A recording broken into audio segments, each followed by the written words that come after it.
Much needed win for Newcastle, who had been on a dismal run of form recently, but they booked their place in the FA Cup fourth round with what turned out to be a comfortable win over their arch rivals Sunderland in this derby at the Stadium of Light. There was a Dan Ballard own goal that put the Magpies 1-0 up before the break, and then there was that second half double from Alexander Isak that earned Newcastle their first win over the Black Cats since 2011. What did you make of the game, Cass? Pretty predictable, pretty obvious that Newcastle were going to win it quite early on.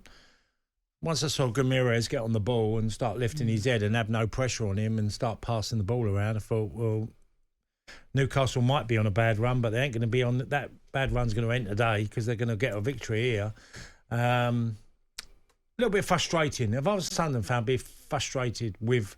we talked about the record yesterday of 7-8 years ago where Sunderland got results regularly against Newcastle.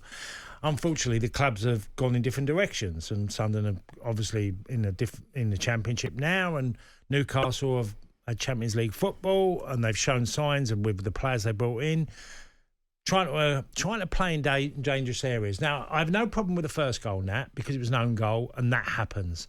The second goal, Pierre-Emerick. Now, you never know if this comes from the coaching staff, where we try and play. They've got a young team. So, we have to give them the benefit of the doubt to some level. They're a young team. But get good habits very early on in your career. And the good habits are, don't needlessly give the ball away in terrible areas of the football pitch. Well, if you give it away, it's probably going to end up in the back of your net, which eventually happens. So I think there's always been... I'm getting frustrated with this idea, Nat. There's only one way to play football. And it's everyone has to play out from the back. Right. It doesn't mean everyone has to smash it either, but adapt to what you're playing against, different styles. Well, but you could also do that in-game as well. In-game management. But it's also that thing, and we've talked about it many times because we have seen a number of teams... Burnley got knocked out of the cup in midweek. Well, exactly. But, I mean, even in the Premier League, we've seen teams trying to play out from the back and being caught out by the opposition as a result. And you've said it many times, you only do it when you know it's on. You don't take the risk when you know there's a team that's high pressing, for example, that are doing what they can to win the ball back as quick as they can, to turn it over, to try and counter you as quick as possible. Well, look, I'll just add this point now. I played League One football at the very start of my career, okay? Professional football was League One for me. All right. So that was my standard. I was playing with all lads who were good players at that level. Once you go up, when you start playing against teams, and I went through the levels, I went Championship to Millwall, and I went to the top flight with obviously Aston Villa and Chelsea and beyond.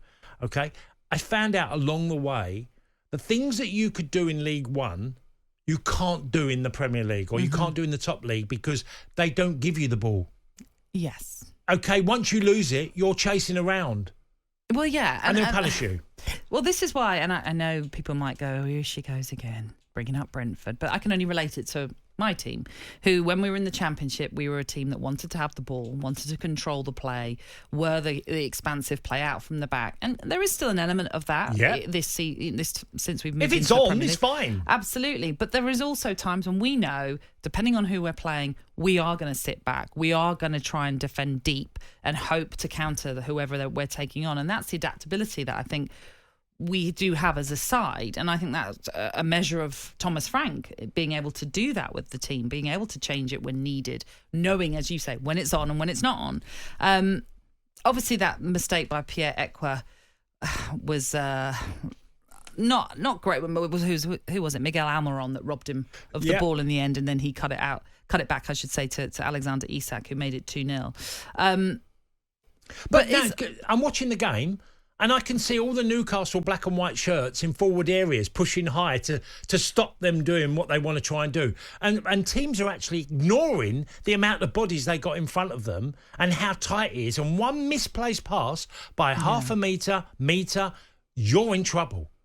Even the top players can lose the ball in certain areas. So if you're asking players with lesser ability to be more technical against the side that were literally there. The whole idea of Newcastle yesterday was to rob them of the ball high up in the pitch. That was the idea. And as we saw, because it was the perfect start to the second half, what was it? Just 32 seconds after the restart, Newcastle doubled their lead. And then they earned that late penalty as Ballard bundled over Anthony Gordon, and Isak put that penalty away for that 3-0 victory. And we were talking pre the game with Mickey Gray and others as well, as we were looking ahead to this first Tyne-Wear derby for some time. And we were talking about the great run that Sunderland have had against Newcastle. They were unbeaten in their last 9.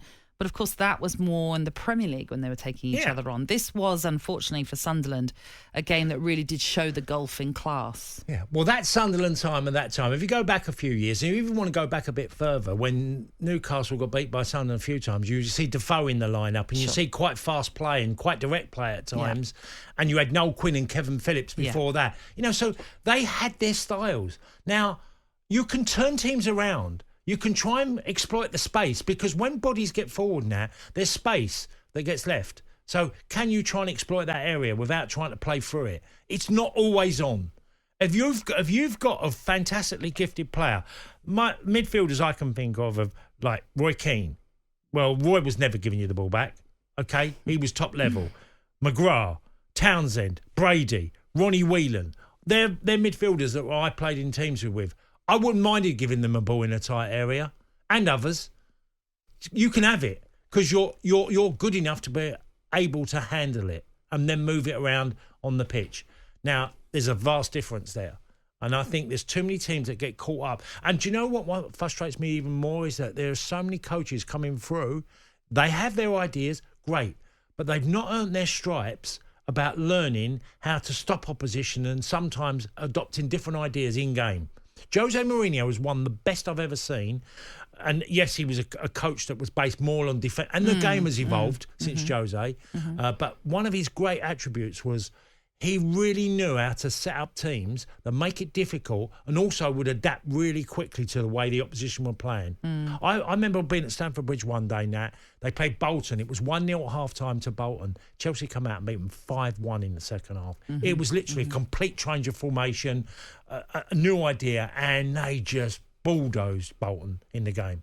It was amazing because it was all done with a manager that said, we'll stop playing like we're trying to do in this first half, we're going with a different way of playing, and it paid huge dividends.